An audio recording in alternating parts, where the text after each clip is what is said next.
So every ICU should have a disaster preparedness plan and an emergency evacuation plan.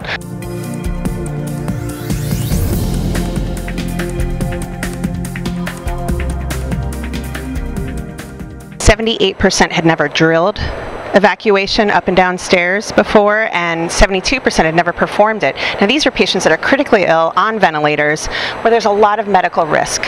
Over 50% of the ICU evacuations were required for internal events, not external events, and those internal events included internal fires, internal hazmat events, and human threat. Recent events, especially the hurricanes, have demonstrated is that anticipation of loss of power is extremely important. How do you coordinate a mass evacuation? So I think that's one area where we're still seriously lacking, and that's regional coordination. I really do think disasters are local phenomenons, and you have to really depend on your friends, where you live. You need to know them. You need to know how to contact them. You need to know what systems are in place.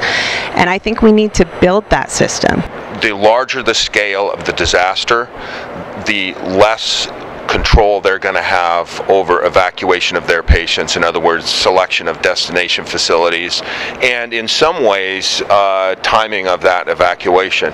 In other words, at some point, if a disaster is big enough, it will overwhelm the usual ways that physicians communicate with receiving facilities for transferring their patients.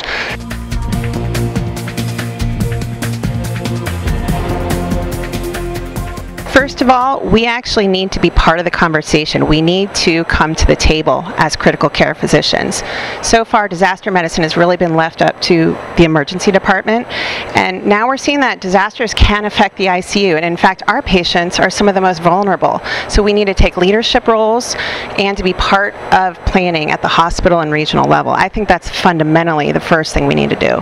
But then secondarily, we need to train, we need to educate, we need to practice, and we need to create systems so that when these situations happen, we can be ready.